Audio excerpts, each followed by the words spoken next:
अब यसलाई सबैले बुझ्ने भाषामा अङ्ग्रेजीमा यसलाई सेक्स भनिन्छ, हामी सबैले बुझ्दा यौन भनिन्छ होइन। र जो आज मेनुका थापा बोलिरहेको छु त्यो पनि मेरो आमा र बुवामा सहवास भएकै कारणले हामी यो धरतीमा आएका हौँ होइन त। र यति मात्रै हो, त्यो सहवास हामीले भन्न खोजेको चाहिँ त्यो सहवास बाध्यताले हुनु भएन होइन, त्यसमा जबरजस्ती हुनु भएन, त्यसमा पीडा हुनु भएन। सहवासले नै एउटा सुन्दर जीवन यो धरतीमा ल्याउँछ। पनि असाध्यै सुन्दर चिज हो प्रकृतिले दिएको। मानव हामी सबै सहवासबाटै सिर्जित भएका हौँ। तर यति हो हाम्रो मुद्दा, कसैले पनि घाँसबास कपासको लागि बाध्य भएर आफ्नो शरीर ओछ्याउनु भएन। बेरोजगारी चरम चाहिँ यो चाहिँ मान्छेमा एकदम धेरै महँगाई, त्यो महँगी थेक्न नसकेर, बालबच्चा पढाउन नसकेर, आफू बाँच्न नसकेर र जहिले पनि बेच्ने चिज सबै सकिसकेपछि मान्छे शरीर बेच्ने हो। पहिला हामी चाहिँ तलब दिन सक्दैनौँ, तलब चाहिन्छ भनेपछि त्यहाँ मैले एकजना सर ठिक पारेको छ, त्यो सरलाई खुसी पार्नु अनि तलब लिनु भनिसकेपछि चाहिँ मैले त्यहाँभित्र विद्रोह गरेँ, सञ्जाल विस्तार गऱ्यौँ र 2060 सालमा वैधानिक रूपमा रक्षा नेपाल भनेर स्थापना गऱ्यौँ। किनकि त्यहाँ असुरक्षामा परेकाहरूको रक्षा गर्न भनेर। बुवा बितिसकेपछि पेट बढ्दै जाँदाखेरि आमालाई धेरै लान्छन्ना लाग्यो अरे आफन्तहरूबाटै। श्रीमान गुमाएपछि श्रीमान मरेपछि पेट बढ्यो, कोसँग सुतेर पेट बोकिस् भनेर धेरै त्यो चाहिँ एउटा लान्छना आयो अरे। अनि सहवास बिना कोही पनि मान्छे जीवमा यहाँ आएको छैन। तर त्यही सहवासलाई घृणा नगरौँ होइन, त्यही सहवासलाई घृणा नगरौँ। त्यसलाई चाहिँ नेपाल सरकारले 20 वर्षपछि वैवाहिक जीवन भनेको छ। वैवाहिक जीवनमा जानु भनेकै लिगल रूपमा सहवासमा जाऊ भनेको हो। त्यसलाई इलिगल भयो भने त्यो बलात्कार हुन्छ होइन। अनि फेरि त्यसलाई जबरजस्ती भयो भने देह व्यापार हुन्छ। शिक्षा, सूचना र मनोरञ्जनको लागि फालेलुङ टिभी। मानवहरू यतिखेर हामी रक्षा नेपालका अध्यक्षज्यू जो मेनुका थापाज्यू हुनुहुन्छ उहाँसँग संवाद गर्न लागिरहेका छौँ। मेनुका म्याम, यहाँलाई हार्दिक स्वागत छ। हजुर, धेरै धेरै धन्यवाद। आराम कुशल हुनुहुन्छ? एकदम आराम छ। हजुरलाई ठिक छ? एकदमै, हजुरहरूको आशीर्वादले। हजुर, फर्स्ट अफ अल चाहिँ एकदमै हजुरलाई एकदमै सम्मान, एकदम सेल्युट व्यक्त गर्न चाहन्छु। थ्याङ्क यू हजुर। हजुरलाई लगायत रक्षा नेपाल अल टिमलाई यहाँहरूको जुन यो एकदमै साहसिलो यात्रा भनौँ न होइन, हाम्रो नेपाली समाज त्यस्तो समाजमा तपाईँ हामी जन्मिएका छौँ, हुर्किरहेका छौँ। आफ्नो जो चाहिँ श्रीमानले भनौँ अर्थात् पुरुषले होइन कमाउनुहुन्छ, परिश्रम गर्नुहुन्छ, अनि हामी खाउँला लाउँला बसौँला भन्ने समाजमा ती महिलाहरूको मानसिकता नै चेन्ज गरिदिनु भएको छ। थ्याङ्क यू हजुर। यो सबैजनाको एकल प्रयासले होइन, यहाँ जस्तै मिडियाको ठुलो रोल छ। त्यसै गरी अब जसले चाहिँ यो देशको उत्थान, समाजको उत्थान, नेपाली नारीको उत्थान बिना हामी सम्पूर्ण नेपालीको शिर झुक्छ भन्ने सोच्नुहुन्छ, उहाँहरूको हातेमालो साथ सहयोगले अहिले 17 वर्षसम्म टिकिएको छ। पक्कै पनि। हजुर, फर्स्ट अफ अल चाहिँ यहाँहरूको रक्षा नेपालकै कुरा गरौँ। हजुर, विशेष गरेर रक्षा नेपाल खोल्नुको पछाडि चाहिँ कसरी त्यो सृजना यहाँको मन मस्तिष्कमा पलायो? कानुनी रूपमा रक्षा नेपाल खोल्दा म 21 वर्षको थिएँ। यसमा चाहिँ अब नामै रक्षा छ। रक्षा भन्ने बित्तिकै जो असुरक्षामा पर्नु भएको छ उहाँहरूको सुरक्षाको लागि भन्ने, रक्षाको लागि भन्ने बुझिन्छ। मानसिक रूपमा, शारीरिक रूपमा, सामाजिक रूपमा र आर्थिक रूपमा पछाडि परेका सबैको साथी बन्न सकियोस् भन्ने उद्देश्यका साथ 2060 सालमा रक्षा नेपाल भनेर स्थापना गरियो। र रक्षा नेपाल स्थापना गर्नुको अगाडि चाहिँ म आफै पनि असुरक्षामा थिएँ। अब अभिभावकविहीन भएर एउटा जीवन चाहिँ अब गर्भमै बुवा बित्नुभएको, पछि आमा पनि बितिसकेपछि जिन्दगी कता जान्छ, के हुन्छ, बाँचिन्छ मरिन्छ, त्यस्तो खालको अवस्थामा एउटा किशोरी उमेर थियो। र जीविकोपार्जनको लागि मैले रेस्टुरेन्टमा गीत गाउने यात्रा सुरु गरेँ। र त्यही रेस्टुरेन्टमा गीत गाउँदाखेरि त्यहाँभित्र भएका हिंसाहरू देखिसकेपछि त्यो हिंसा मेरो मानसपटलबाट जाँदै गएन र अरू केही नभए पनि ती दिदीबहिनीको साथी बन्न सकियोस् भन्ने हिसाबले त्यहाँ मैले थुप्रै त्यस्ता हिंसाहरू देखेँ जहाँ चाहिँ उहाँहरूको मानसिक शोषण, शारीरिक शोषण, आर्थिक शोषण भइरहेको पाएपछि भगवानले हामीलाई यो जीवन दिएकै अरूको लागि हो। र मलाई के एउटा आत्मबोध भयो भने हामी जन्मिँदै सामाजिक प्राणी भइसकेपछि समाजमा भएका घटनाहरूसँग जुझ्न सक्नुपर्छ। त्यसैले त हामी सामाजिक प्राणी, नभए त हामी पशु भइहाल्यौँ नि हो। त्यसले गर्दा पनि र अर्को चाहिँ आफू यसै पनि बाँचेको छ, मरेको छैन भनेपछि अरूको जो मरिमरि बाँचेका छन् उहाँहरूको लागि किन सारथी नबन्ने भन्ने हिसाबले 2060 सालमा म जस्तै अभावमा परेका, म जस्तै दुःखमा परेका, म जस्तै आपतमा परेकाहरू मिलेर सङ्गठित भएर हामीले रक्षा नेपाल भन्ने सुरु गऱ्यौँ 60 सालबाट। ठ्याक्कै यसको उद्देश्यको विषयमा कुराकानी गर्नुपर्दाखेरि यसको मेन उद्देश्य भनेको चाहिँ यौनजन्य हिंसा र बलात्कार 2060 साल अथवा भनौँ 55, 56, 57, 58 भनेको एकदमै नेपालमा द्वन्द्व थियो। द्वन्द्व भएपछि गाउँतिर मान्छेहरू बिहानै मरेला कि बेलुकै मरेला भन्ने थियो। त्यसले गर्दा जसरी हुन्छ बाँच्नको लागि मान्छे काठमाडौँ आउँथे, तर काठमाडौँ आएर कसरी बाँच्ने भन्ने उहाँलाई थाहा थिएन। त्यसले गर्दा मान्छे सजिलै बेचिन्थे, मान्छे सजिलै हराउँथे, अपहरण पर्थे र सजिलै बेचबिखनमा पनि पारिने भइयो। त्यसले गर्दा त्यो दिदीबहिनीहरूको र विशेष गरी चाहिँ त्यस मध्येमा पनि पुरुषको भन्दा अझ दयनीय अवस्था महिला र बालबालिकाको भएको पाइएको हुनाले यौनजन्य हिंसा, बलात्कार र बाध्यात्मक देह व्यापार अन्त्य गर्ने उद्देश्य सहित चाहिँ स्थापना भयौँ हामी। जस्तो यहाँहरूले स्थापना कालदेखि अहिलेसम्म उद्धारको क्रमलाई कुरा गर्नुपर्दाखेरि कतिजना उद्धार गरिसक्नु भएको छ, अर्थात् यसको विषयमा पनि हामीले 60 सालबाट अहिलेसम्म आउँदा यो अब 77 साल भनेपछि 17 वर्ष भएको छ। 17 वर्षको दौरानमा हामीले हुन चाहिँ हामी नेपालभरि नै सेवा आफूले सकेको मद्दत गर्छौँ, तर पनि 17वटा जिल्लामा चाहिँ हाम्रा जिल्ला इन्चार्जै राखेर काम गरेका छौँ अहिले। अनि एउटा त्यो छ भने अर्को चाहिँ 4593 जना महिला, 933 जना बच्चा, 16 वर्षभन्दा मुनिका 933 जना र 16 वर्षभन्दा माथिका चाहिँ 4953 जनालाई चाहिँ हामीले उद्धार गरेका छौँ, नयाँ जीवन दिएका छौँ। र अहिलेसम्म इन्डाइरेक्ट त अब रेडियो मार्फत, टेलिभिजन मार्फत, पत्र पत्रिका मार्फत, काउन्सिलिङ मार्फत अब अप्रत्यक्ष सहयोग त धेरैलाई गरियो, तर प्रत्यक्ष चाहिँ हामीले त्यही 5000 जतिलाई चाहिँ त्यो कालकोठरीबाट हिजोको दिनबाट आजको उज्यालो वर्तमानमा ल्याउन सकेका छौँ। वास्तवमा भन्नुपर्दाखेरि राज्यले गर्नुपर्ने काम यहाँले संस्थाले भनौँ अर्थात् मेनुका थापा एउटा व्यक्तिले गरिरहेको छ। यसरी बुझौँ कि एउटा व्यक्तिले चाहियो भने साँच्चीकै ठुल्ठुला पहाडहरू फोड्न सकिँदो रहेछ, होइन, ठुल्ठुला चट्टानहरू पनि फोड्न सकिँदो रहेछ भन्ने उदाहरणै व्यक्तित्व हुनुहुन्छ। यो हिसाबले हेर्दाखेरि जस्तो यस्तो खालको जुन चाहिँ विकृति, विसङ्गति, यो खालको बिगबिगी समाजमा छ, किन भइरहेको होला म्याम? सबैभन्दा पहिला जुन हजुरले भन्नुभयो एक्लैले गरेका छ, यसको लागि थ्याङ्क यू सो मच। तर कुनै पनि देशमा, कुनै पनि समाजमा अथवा परिवारमा एक्लैले मात्र त सकिँदैन। जस्तै अब अहिले एक्लो इनिसिएसन 2060 सालमा मैले लिएको भए नि राज्यको सपोर्ट बिना त अगाडि बढ्न सकिँदैन। राज्यले हामीलाई 2060 सालमा एउटा दर्ता प्रमाणपत्र दिएर ल तिमीले अगाडि बढ नि त भनेर ग्राउन्ड तयार नपारिदिएको भए फेरि हाम्रो जुन चाहिँ एउटा मनोभावना मनमै कुहिन्थ्यो, किनभने राज्यको सहयोग त छ, होइन। र राज्यले यति हो, राज्य भनेको सरकार भयो, हामी भनेको गैर सरकारी संस्था भयौँ र राज्यको धेरै ठाउँमा ध्यान पुग्दैन, ध्यान पुर्याउन सक्दैन। त्यसैको लागि मिडिया चाहिन्छ, एनजिओ चाहिन्छ, क्लबहरू चाहिन्छ भनेर सरकारले नै आफूलाई सहयोग गर्नको लागि सहयोगी हातहरू स्थापना गरेको हो। त्यसैले हामी एउटा गैर सरकारी संस्था, सरकारकै हैसियत भएको तर सरकारको भन्दा पनि उच्च कोटिमा बसेर काम गर्ने चाहिँ गैर सरकारी संस्था। त्यसले गर्दा सरकारले सहयोग गरेको छ, समाजले सहयोग गरेको छ।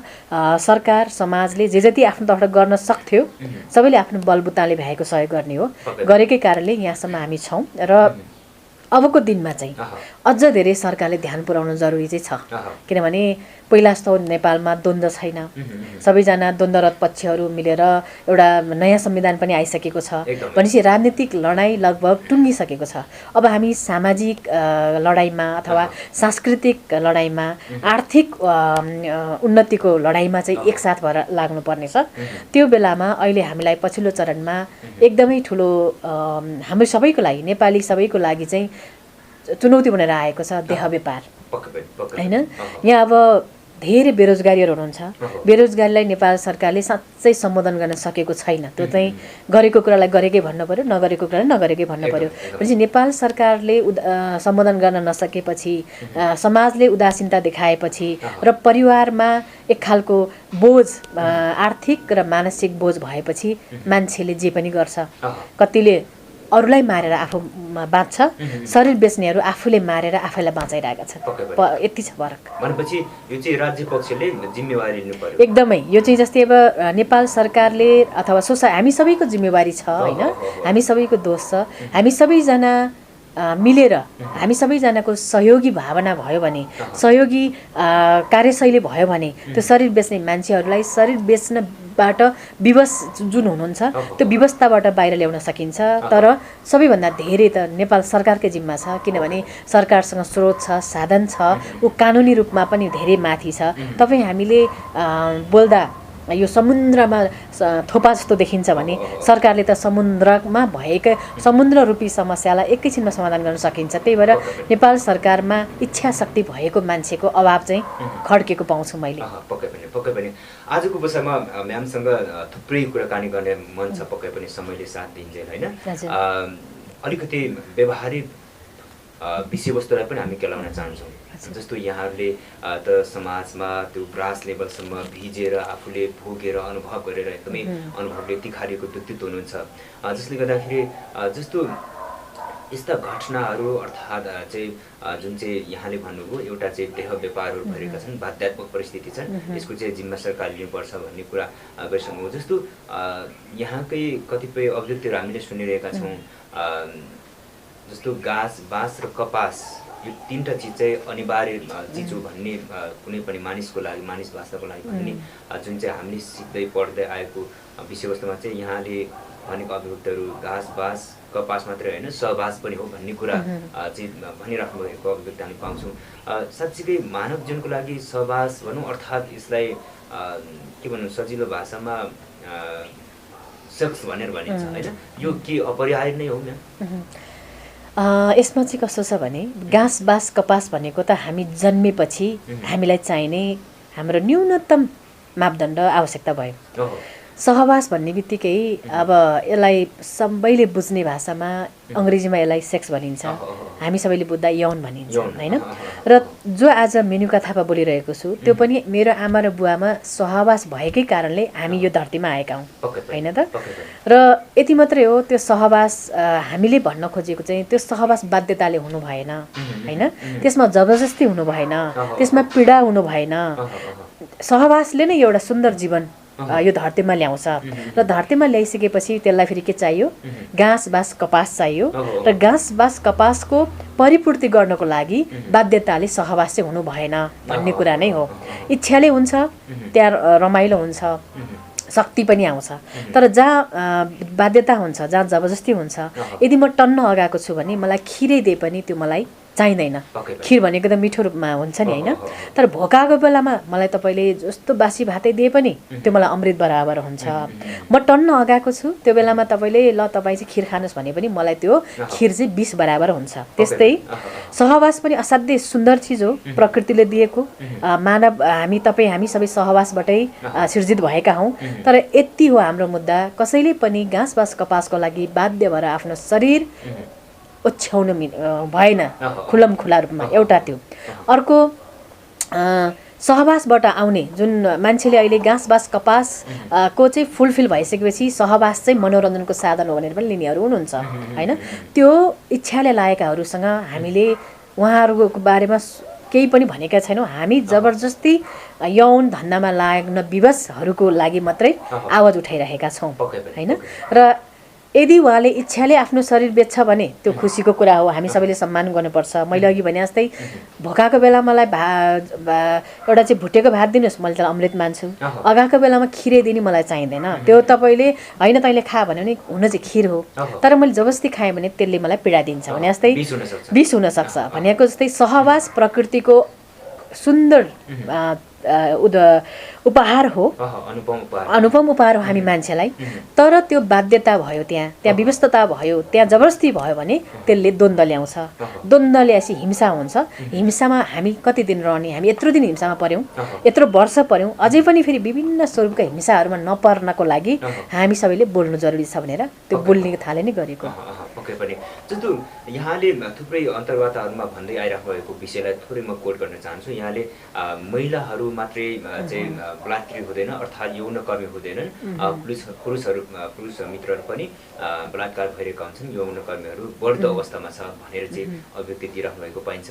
यो कि यहाँहरूको डाटाले नै यहाँहरूको जुन चाहिँ यहाँले त मैले अघि पनि भने फिल्डमा भिज्नु भएको छ होइन, डेटा सङ्कलन गर्नुभएको छ अर्थात् चाहिँ प्रत्यक्ष अनुभव गर्नुभएको छ होइन, त्यसले नै बताएको हो। एकदमै जस्तै हामी नेपाली समाजमा हामी पुरुष प्रधान समाज भन्छौँ। पुरुष प्रधान समाज भएपछि पुरुषको हालिमुहाली चल्छ भनिन्छ, हुन कहीँ कहीँ चल्छ, तर अहिले जुन समयअनुसार कानुनहरू परिमार्जन भएका छन्, समयअनुसार मान्छेहरू परिवर्तित भएका छन्, अहिलेको जमानामा न कुनै पनि पुरुषले जबस्ती गरेर महिलाले रुचाउँछिन्, न त महिलाद्वारा जबस्ती हुँदा पुरुषले रुचाउँछन्। त्यसले गर्दा कानुनहरू पनि फराकिलो हुँदै गएको छ। तर कानुन जति फराकिलो भयो नि तपाईँ हाम्रो व्यवहार फराकिलो भएन भने यो समाजमा सबै कुराहरू लुक्छन्। समस्या लुकिसकेपछि के हुन्छ, एक दिन त्यो विस्फोट हुन्छ। विस्फोट भएपछि त तपाईँ हामी पनि पड्किनु पर्ने हुन्छ नि। जस्तै अब यहाँ एउटा सानो लुकाएर बम राखेको रहेछ अरे भने त्यो बम पड्क्यो भने त तपाईँ हामी नि जो छ त्यहाँ नजिक त्यही उड्ने हो नि। त्यसैले हामीले यो देश छोडेर भागेर अर्को देशमा गएर बस्न सक्दैनौँ। रोजगारीको लागि 2-4 वर्ष जाउँला र तर आफ्नै देशमा जन्मेका छौँ, आफ्नै देशमा मर्न चाहन्छौँ भने भुसको आगो चाहिँ सल्किरहेको यौन व्यवसाय विस्फोट हुनेवाला छ। त्यसलाई सम्बोधन गर्नु चाहिँ हामी सबैको दायित्व हुन्छ। र त्यसमा बाध्यताले शरीर बेच्नेहरू जुन चाहिँ चरम बेरोजगारी, चरम चाहिँ यो चाहिँ मान्छेमा एकदम धेरै महँगाई, त्यो महँगी थेक्न नसकेर, बालबच्चा पढाउन नसकेर, आफू बाँच्न नसकेर र जहिले पनि बेच्ने चिज सबै सकिसकेपछि मान्छे शरीर बेच्ने हो। पहिला घर थियो घर बेच्छ, जग्गा जमिन छ जग्गा जमिन छ, सुन दौलत के छ त्यो सबै बेचेर उसले अब केही पनि छैन भने उसले मृगौलानी बेच्छ, शरीर पनि बेच्छ। यति मात्रै हो, अङ्ग बेच्नु, शरीर बेच्नुलाई नेपालको कानुनले वर्जित गरेको छ। त्यो गैर कानुनी हो। तर गैर कानुनी हो भन्ने जान्दा जान्दै पनि आफू बाँच्न र आफ्नो परिवार पाल्नको लागि नयाँ महिला पुरुष दुवैले शरीर बेचिरहेका छन्। र पुरुषको यो सङ्ख्या अथवा महिलाको सङ्ख्या लिनको लागि चाहिँ कहाँनिर चाहिँ गाह्रो छ भने तपाईँ हामी सबैजनाको चाहिँ पेसा व्यवसायको परिचय छ होइन। किनभने यसलाई चाहिँ हामीले समाजले सरकारले स्वीकारेको छ। जस्तै मिडियामा काम गर्नुहोस् भनेर सरकारले नै तपाईँलाई चाहिँ सर्टिफिकेट दिएको छ। मलाई चाहिँ एनजिओमा रक्षा नेपालमा काम गर्नुहोस् भने सरकारले नै दिएको छ। त्यसले गर्दा हामी तपाईँ हाम्रो चाहिँ गर्वसाथ हामी परिचय फलान ठाउँबाट भन्न सक्छौँ। तर यो यौन व्यवसायलाई सरकारको कानुनी जुन चाहिँ संविधानले चाहिँ यौन व्यवसाय गर्न पाइँदैन भनेको छ।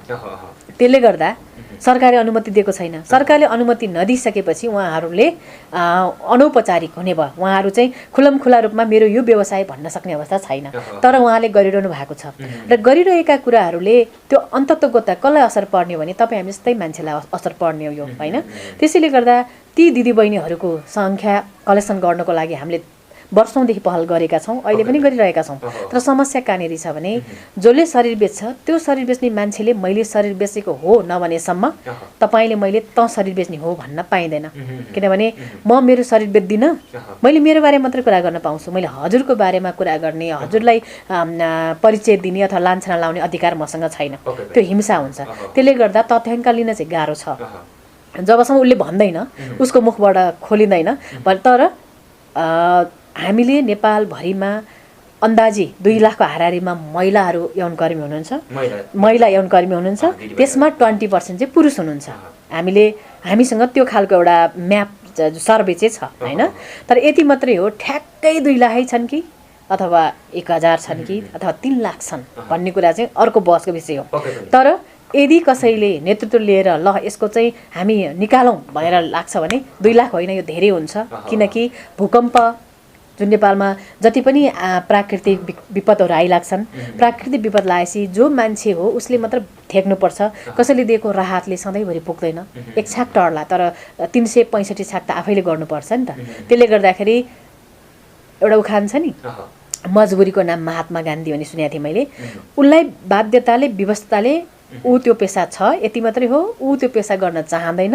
यदि उसले त्यस्तो पेसा गर्न चाहँदैन भने विकल्प दिनुपर्छ भनेर सरकारसँग उहाँको आवाज हामीले बनिरहेका छौँ। पक्कै पनि जस्तो अब ती व्यक्तिहरू यहाँले 20% भन्नुभयो होइन पुरुष व्यक्तिहरू, ती व्यक्तिहरू पनि अन्यायमा परिरहेका छन्, महिलाहरू जस्तै शोषित छन्, पीडित छन्, बलात्कृत छन् भन्न सुहाउँछ, मिल्छ नि? एकदमै मैले अहिले पनि भने तपाईँ अगाएको बेलामा खिरै दिए पनि त्यो 20 बराबर भने जस्तै कुनै पनि पुरुषलाई अथवा महिलालाई आफ्नो इच्छा नभइकन जबरजस्ती विभिन्न पात्रसँग ओछ्यान बन्नु पर्दा त्यो दुःख लाग्दो कुरै हो, चाहे त्यो महिलालाई होस् चाहे पुरुषलाई होस् जसैलाई होस् होइन। त्यसैले स्वेच्छाले गर्नेहरूको कुरा अर्कै रह्यो, तर जबरजस्ती र बाध्यताले जुन चाहिँ ढकेल्छ नि त्यो त पीडादायी नै हुन्छ नि। अब यहाँले प्रसङ्ग ल्याउनुभयो, जस्तो स्वेच्छाले गर्नेहरूको कुरा गर्नुभयो होइन। ती व्यक्तिहरूमा फेरि एकजनाले चाहिँ अब यौन कर्मी भएर चाहिँ अरू व्यक्तिहरूलाई चाहिँ पालिरहेको छ, अर्थात् चाहिँ उहाँलाई चाहिँ फ्यामिलीलाई सपोर्ट गरिरहेको छ भन्ने कुरा पनि ल्याउनुभयो। त्यो हिसाबले त उहाँले आफ्नो शरीर बेचे तापनि, अब अङ्ग बेचे तापनि एउटा जस्तो फर इक्जाम्पल मैले मेरो किडनी बेचेर चाहिँ मेरो फ्यामिलीलाई, मेरो बुवा आमालाई पाल्न सक्छु भने त त्यो एउटा मेरो आत्मनिर्भरको अधिकार पनि भयो र एउटा धर्म पनि भयो एक हिसाबले हेर्दाखेरि। त्यो मान्न सकिन्छ कि सकिँदैन? त्यो जस्तै मैले मेरो किडनी नै बेचेर भए नि मेरो परिवार पाल्छु भन्नु त्यो मान्छेको महानता हो। तर नेपाल सरकारले तैँले किडनी बेच्नु पर्दैन, तँलाई चाहिँ हामी संरक्षण गर्छु भनेर संविधानमा बोलेको छ नि त। तर बाध्यात्मक स्थिति हो, बाध्यात्मक स्थिति भएकै कारणले उहाँलाई त्यो बाध्यात्मक स्थितिबाट बाहिर ल्याउनु पर्यो। त्यही बाहिर ल्याउनको लागि तपाईँ हामीले बोलिदिनु पर्यो र नेपाल सरकारलाई पनि उसको कान पनि निमट्नु पर्यो, किनभने नेपाल सरकारले जसको कोही छैन त्यसको अभिभावक राज्य हुनेछ भनेको छ। अब त्यो मृगौला बेच्न पर्ने, शरीर बेच्न पर्ने भनेको केही नभरै हो नि त। त्यो उहाँको चाहिँ सरकारले सुन्नुपर्छ, सरकारले सुन्छ भनेरै हामीले त्यहाँ पुऱ्याएको हो। र यस्तै गरिबीको रेखामा रहेका अथवा अभावमा पिल्सेकाहरूलाई मद्दत गर्नकै लागि यहाँ वार्षिक बजेटहरू बन्छन्। ती बजेट चाहिँ सरकारको गोजीमा जानु भएन, ती गरिबकै गोजीमा जानु पर्यो भनेर एडभोकेसी चाहिँ हामीले गरिदिनुपर्छ। पक्कै पनि। अब एउटा कुरा यहाँले अघि ल्याउनु हो, जस्तो चाहिँ स्वेच्छाले गर्नेहरूको चाहिँ ती व्यापारहरू होइन, एक किसिमको चाहिँ शरीरको व्यापारहरू, देह व्यापारहरू चलिरहेका छन्, तर इलिगल रूपमा होइन, सरकारले चाहिँ थाहा नपाउने गरी लुकीछिपी चलिरहेका छन् भन्ने कुरा गर्नुभयो। यो राज्य पक्षबाटै अर्थात् यो किसिमको चाहिँ संयन्त्र बनेर आयो भने हाम्रो देशको लागि कतिको चाहिँ जायज हुन सक्छ, यहाँको विश्लेषण के छ? यसमा चाहिँ यदि सरकारले तिमीले शरीर बेच्नु पर्दैन, बेच्न लायकका हाम्रा ब्युटिनेस कुराहरू धेरै छन्, त्यो भनेको खण्डमा यदि उहाँहरूको योग्यता क्षमता अनुसारको काम दिएको खण्डमा शरीर बेच्ने मान्छे कोही पनि हुन्छन् जस्तो मलाई लाग्दैन। किनभने हुँदैनन्, किनभने मैले अहिलेसम्म जति भेटेको छु मेरो रहर होइन मेरो बाध्यता हो भन्नुहुन्छ भनेपछि त उहाँको बाध्यता के हो भनेर केलाउनु पर्यो। उहाँको बाध्यता के रहेछ, उहाँको जरासम्म पुग्नु पर्यो, उहाँ कसरी त्यहाँ आइपुग्नु भयो। यति छ उहाँलाई आजको आज नै हामीले परिवर्तन गर्न नसकौँला, किनभने जब उहाँ यस्तो ठाउँमा आइपुग्नु भयो, यस्तो ठाउँमा आइपुगेपछि त्यो त भनेको त एउटा अस्वस्थ वातावरण भएको ठाउँ भयो, अस्वस्थ व्यवहार भयो। त्यसले गर्दा उहाँले त्यहाँ रक्सी खान सिक्नुभयो होला, चुरोट खान सिक्नुभयो होला, अथवा विभिन्न कुलतमा फस्नुभयो होला। उहाँको यौन व्यवसाय मात्रै छैन, कुलतमा पनि धक्किलिसक्नु भएको छ। त्यो कुलतबाट अथवा यो यौन व्यवसाय पनि अर्को कुलत उहाँलाई बन्न सक्छ। तर कुलतबाट छुटाउनको लागि सरकारले अविलम्ब प्रयास गर्नुपर्छ। तर नेपाल सरकारले साँच्चै उहाँहरूलाई ल आइज तैँले शरीर नबेच, मैले तँलाई रोजगार दिन्छु भनेको खण्डमा त एकजना नै शरीर बेच्दैनन् जस्तो मलाई लाग्छ। किनकि मैले जतिजनासँग भेटेको छु, चाहे त्यो पुरुष होस् चाहे महिला, मेरो यो बाध्यता हो भन्नुहुन्छ। बाध्यता भएकै कारणले उहाँलाई त्यो आफू त्यो मन परेको छैन आफूले गरेको पेसा, तैपनि आफ्नो र परिवारको लागि गर्ने परेकै कारणले उहाँहरू मिडियामा आएर नबोल्या हो नि त।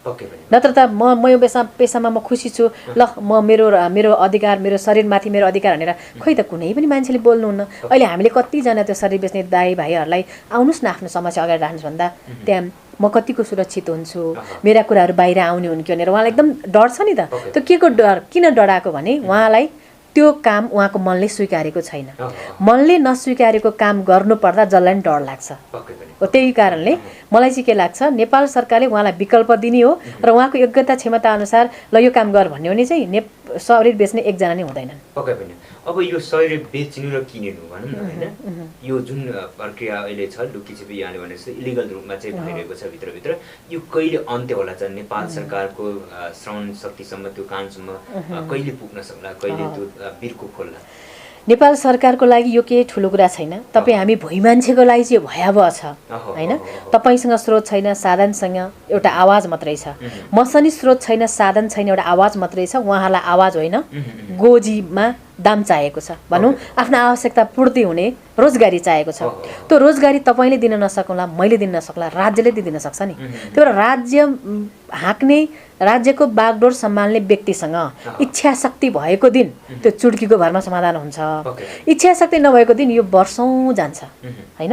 तर यदि मात्रै हो तपाईँ हामी जस्तो संवेदनशील, तपाईँ जस्तो जिम्मेवार नागरिकले चाहिँ उहाँहरूको आवाज चाहिँ बन्दिरहनु पर्छ र आफूले जहाँ सकिन्छ, जहाँ झकझकाउन सकिन्छ त्यो चाहिँ बोलिरहनु पर्छ। त्यति चाहिँ फरक छ। पक्कै पनि भनेपछि एक न एक दिन यो समस्याको अन्त्य हुन्छ। एकदमै अन्त्य हुन्छ, नभए यो विस्फोट हुन्छ।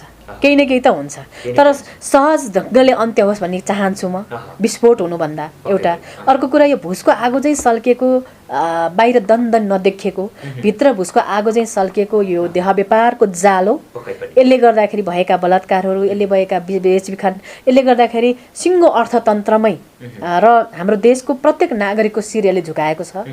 किनभने कसले शरीर बेच्यो भन्दैन अन्तर्राष्ट्रिय मिडियाले। नेपाल भन्ने एउटा देशमा एउटा नेपालीले शरीर बेच्यो अथवा नेपालीले यस्तो गैर कानुनी काम गर्यो भन्ने गर्दा हामी नेपाली त गैर कानुनी काम गर्नेमा पो गनिनेवाला छौँ नि। त्यसै गर्दा तपाईँ हामी सबैले बोल्नु जरुरी छ। तपाईँ हामीले बोल्दै गर्दाखेरि जो मान्छेलाई हामीले गर्छ भने पुर्याउँछौँ त्यसलाई तैँले यो सामाजिक समस्या छ, यो समस्या समाधान गर्ने होस् कि नगर्ने होस्, गर्ने भए तैँले भोट पाउँछस्, नभए पाउँदैनस् भन्नु जरुरी पनि छ। अब त्यो हामी प्रत्येक नागरिक 3 करोड नागरिक भन्छौँ नि हामी, 3 करोडको जिम्मेमा हो यो। उसले गर्ला होइन, उसले होइन, हामीले हो गर्ने त। तर यति मात्रै हो हामीले आफूले जानेको बुझेको भनिदिनु पर्यो। यदि कसैले गर्दैन भने, कसैले सक्दैन भने 17 वर्षको काम गरेको अनुभव मसँग छ। म त्यहाँ त्यो दिदीभाइ दाजुभाइहरूलाई विकल्प के हो उहाँहरूले त्यो म दिन तयार छु। त्यसको लागि राज्यले मलाई सपोर्ट गरोस् कि राज्यले मलाई सपोर्ट गरोस्, म यसको नेतृत्व लिन तयार छु। कि राज्यले गरोस्, म आफूले सकेको सिप अथवा अनुभव उहाँलाई दिन तयार छु। तर यो विस्फोट हुनेजेल कुरेर बस्नु चाहिँ हुँदैन। यो त भयङ्कर भोलि विस्फोट भएपछि योबाट को उछिटिन्छन् भन्ने कुरा, अङ्गभङ्ग हुन्छन् भन्ने कुरा अहिलेसम्म यो त सामान्य ढङ्गले बुझ्या होला कि होइन। तर यो सामान्य होइन, गम्भीर हो। यसलाई गम्भीरताका पूर्व लिइदिनुपर्छ भनेर अनुरोध गर्छु म। पक्कै पनि। अब अन्तिममा छौँ म्याम, विशेष गरेर हरेक सफल मानिसहरूभित्र चाहिँ हजारौँ पीडाहरू हुन्छन्, हजारौँ अनुभवहरू हुन्छन्। ती अनुभवहरूकै कारणले गर्दाखेरि सफल हुन्छन् भन्ने एउटा भनाइ पनि छ। जस्तो यहाँले रक्षा नेपाललाई यहाँसम्म हाक्दै गर्नुहुँदाखेरि, यति सफलता एउटा चाहिँ चुचुरमा पुर्याउँदै गर्दाखेरि तपाईँ आफ्नो पनि पीडाहरू पक्कै पनि छन्। यहाँले अघि सुरुमा थोरै कोट गर्न खोज्दै हुनुहुन्थ्यो कि म सुरुमा कुनै रेस्टुरेन्टमा गीत गाउन गएको थिएँ होइन, र यता कता सामाजिक सञ्जाल अर्थात् यतै कतै हामीले सुन्न पाएका थियौँ। आज तपाईँको मुखबाट हामी सुन्न चाहन्छौँ तपाईँ पनि यस्तै शोषणमा पर्नुभएको थियो। आफ्नो जुन चाहिँ श्रमिकले श्रम गरिसके पछाडि आफ्नो ज्याला लिन जान्छ, त्यतिखेर बरु ज्याला होइन यस्तै यस्तै अभद्र व्यवहारको कथा कहानी हामीले सुन्न पाएका थियौँ। कि यो साँचो हो?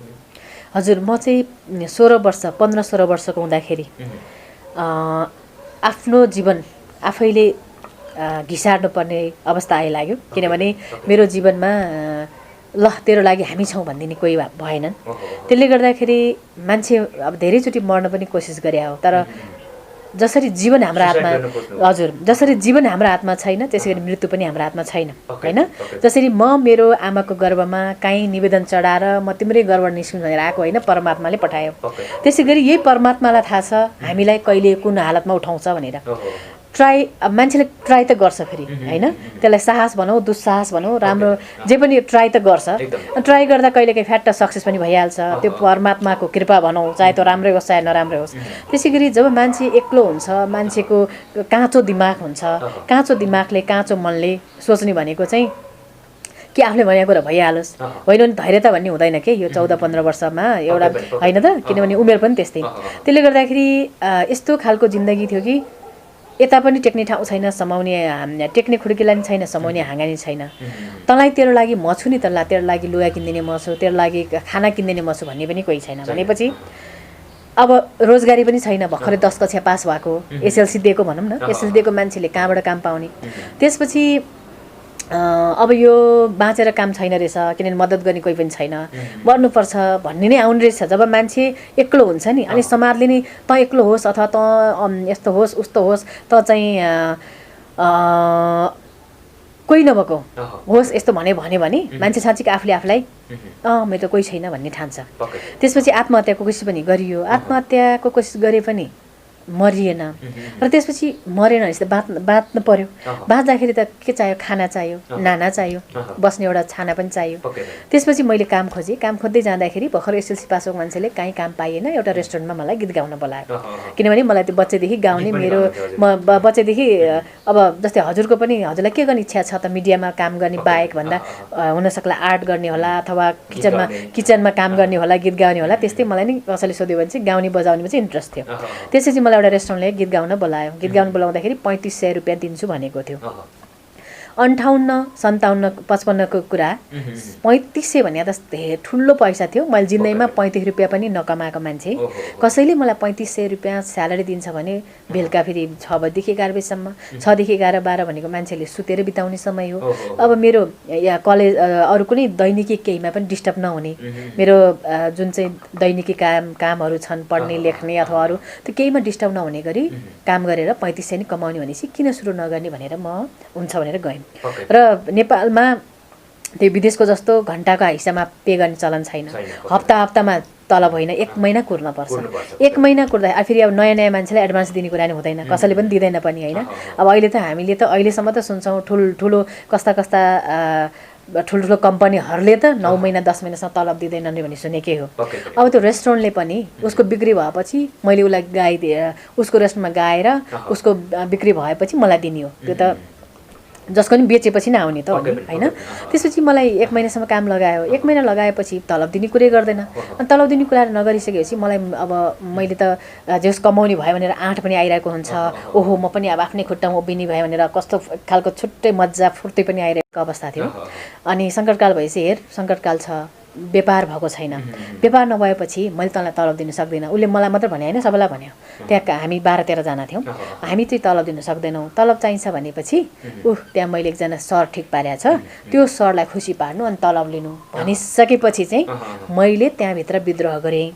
अनि विद्रोह गरिसकेपछि बाहिर चाहिँ गीत गाउने, नाच्ने भनेर बोर्ड झुन्डाउने, भित्र चाहिँ हामीलाई यसरी दबाब दिएर बाध्य बनाउने भन्नेतिर आयो। अनि मैले प्रतिकार गरेँ। प्रतिकार गरिसकेपछि त्यहाँ 12-15 जना बहिनीहरू, दिदी बहिनी, कोही मेरै समूहका, कोही मभन्दा पाको मेरका थिए। उहाँहरूले चाहिँ त्यो सहिरहनु भएको रहेछ। मैले साउसँग मुखै लाएपछि तैँले मलाई यस्तो भनेर ल्याएको थिइस्, गाउनु भनेर ल्याएको थिइस्, मैले गाइदिएँ, गाएको पैसाले भनेर मैले भनिसकेपछि साउ र मेरो सवाल जवाफ भयो, हानाहानै भयो।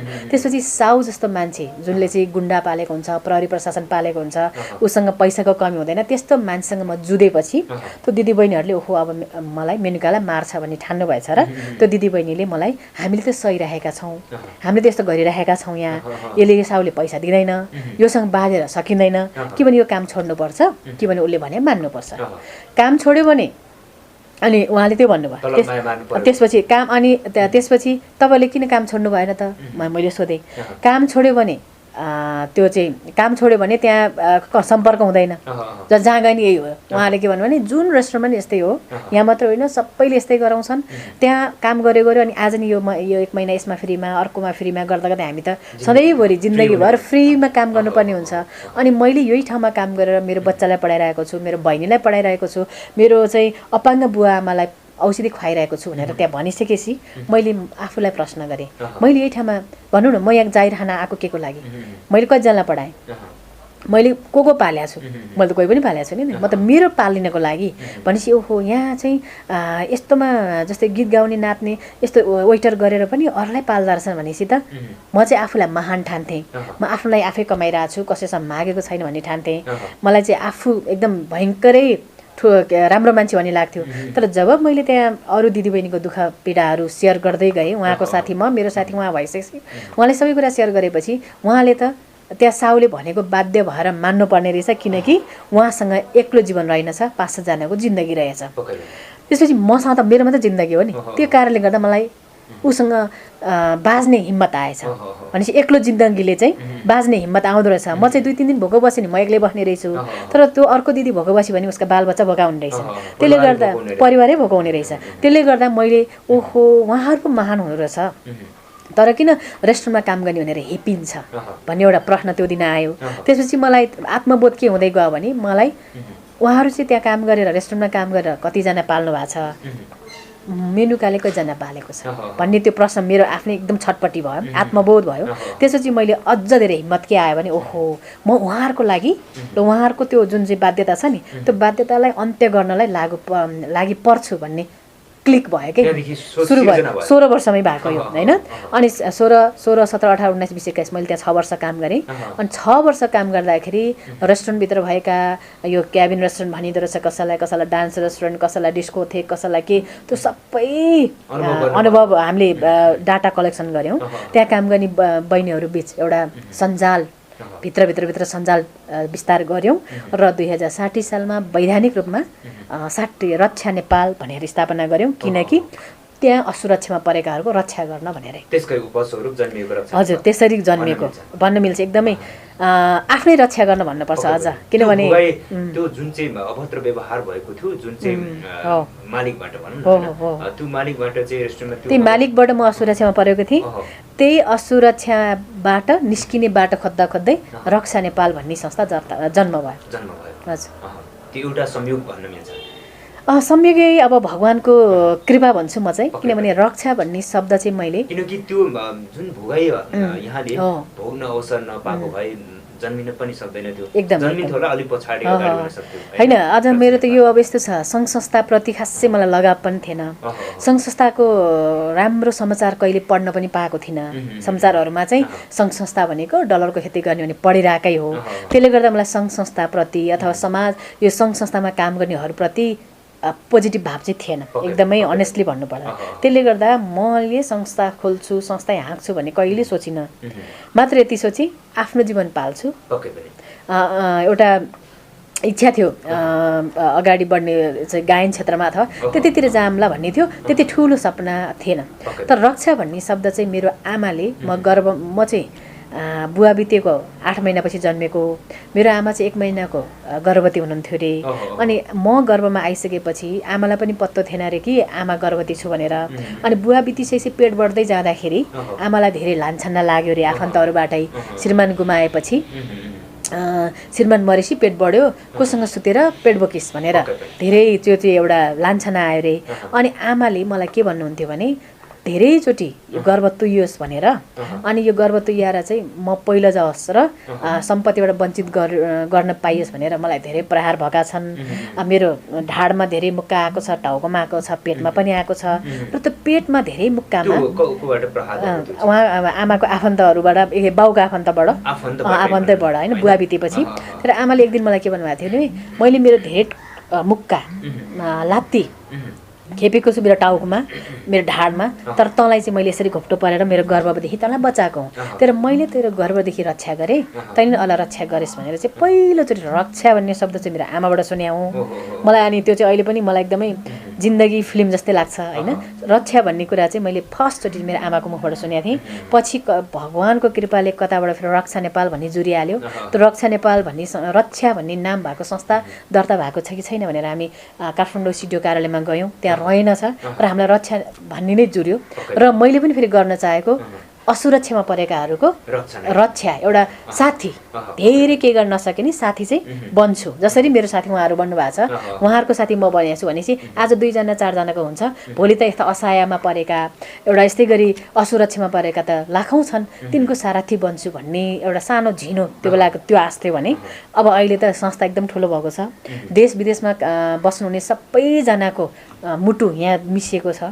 नत्र यो च्याउ उम्रेसरी उम्रेका छन् सामाजिक सङ्घ संस्थाहरू। त्यस्तो अवस्थामा पनि आफूलाई आफ्नो जुन प्रगति पथमा प्रत्येक वर्ष एउटा अचिभमेन्ट ल्याइरहनु भनेको त्यो साँच्चै गाह्रो कुरा हो। तर देश विदेशमा भइरहेका सबैजनाको मद्दतले गर्दा, सबैजनाको रक्षाले गर्दा आजसम्म हामी यहाँ रक्षित भएका छौँ। अब 4-5 जना मान्छेहरू, 4-5 हजार छोरीहरूको चाहिँ जीवन बनेको छ। अझै पनि भविष्यमा अझ धेरै असहायहरूलाई मद्दत गर्न सकिन्छ, किन सबैजनाको सदाशयता छ, सबैजनाले माया गर्नुभएको छ होइन। अनि सबैजनाको सहकार्य, सबैजनाको सहयोगले मात्रै हामी अहिलेसम्म टिकिरहेका छौँ, नभए चाहिँ सामाजिक कार्य गर्न यो नेपाली समाजमा बसेर चाहिँ गाह्रै छ। पक्कै पनि। अब अन्तिम एउटै कन्क्लुजनमा जाउँ म्याम, यतिका धेरै संवाद गऱ्यौँ हामीले, पक्कै पनि विषयवस्तु यतिका धेरै हामीले प्रसङ्ग ल्याउँदै गर्दाखेरि यहाँले भने जस्तै यौन भनौँ अर्थात् सहवास भनौँ अर्थात् चाहिँ अङ्ग्रेजीमा सेक्स भनौँ होइन, यही विषयवस्तुमा रहेर हामीले व्यवहारिक पाटो पनि केलायौँ र चाहिँ विशेष गरेर राज्य पक्षले गर्नुपर्ने कामहरू र यसको विषयमा कुराकानी गर्दै गर्दाखेरि ठ्याक्कै एउटै शब्दमा हजुरले विश्लेषण गर्नुहुँदाखेरि सहवासलाई कसरी विश्लेषण गर्नुहुन्छ, कसरी चित्रण गर्नुहुन्छ? प्रकृतिको अनुपम उपहार, हजुर, त्यो उपहारलाई सही सदुपयोग गर्न सके जिन्दगी हुन्छ सदाबहार। त्यसको दुरुपयोग गर्यो भने त्यो हामी हुन्छौँ घर न के यो घरबार विहीन भनौँ, घर न घाटको भइन्छ होइन। त्यसैले बाँदरको हातमा नरिवल भने जस्तो चाहिँ नगरौँ। प्रकृतिले दिएको छ, यसलाई यसको मर्म बुझौँ।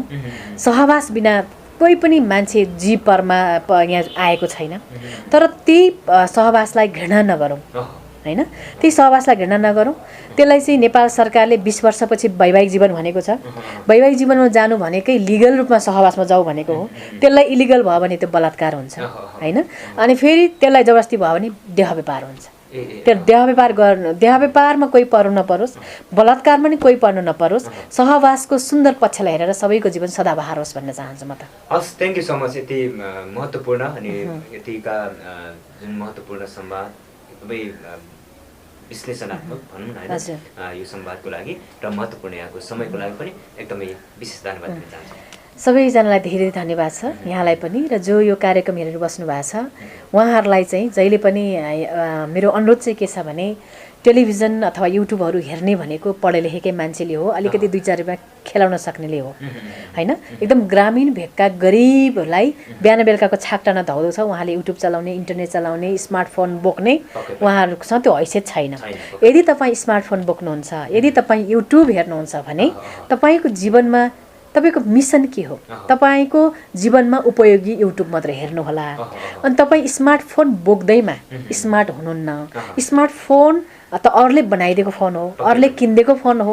त्योभन्दा धेरै स्मार्टनेस आफूमा ल्याउनु होला र जीवनमा कोही प्रति गुनासो नगर्नुहोला। तपाईँलाई भगवानले यस्तो राम्रो धरती नेपालमा पठाएको छ, त्यहाँ आफैले पनि केही न केही सम्भावना खोज्नु होला। अरूलाई आरोप लगाएर जिन्दगी टुङ्गिन्छ। त्यही भएर तपाईँले यदि कुनै केही आपद विपद आइलागेको छ भने त मलाई यो आइलाग्यो भन्यो भने समस्या समाधान हुन्छ। र जुन दिन ठेस लाग्छ त्यही दिन ऐया भन्नुहोला। जुन दिन काटेको छ त्यही दिन चाहिँ मेरो यस्तो घाउ छ भने भन्नुहोला। घाउ खाटा बसिसकेपछि चाहिँ नकोट्याउनु होला। त्यो घाउ खाटा बसिसकेपछि कोट्यायो भने त्यसले तपाईँलाई नि केही दिँदैन, अरूलाई नि केही दिँदैन। त्यही भएर आजै तपाईँलाई दुख्यो आजै ऐया भन्नुहोस्।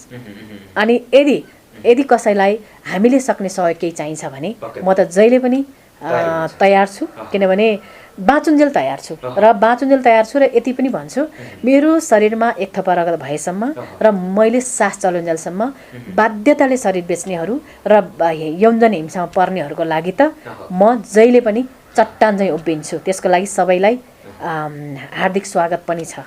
Thank you so much. नयाँ नयाँ सामग्रीको लागि कृपया हाम्रो च्यानललाई सब्सक्राइब गरिदिनुहोला र त्यसपछि आउने बेल बटनलाई क्लिक गरिदिनुहोला।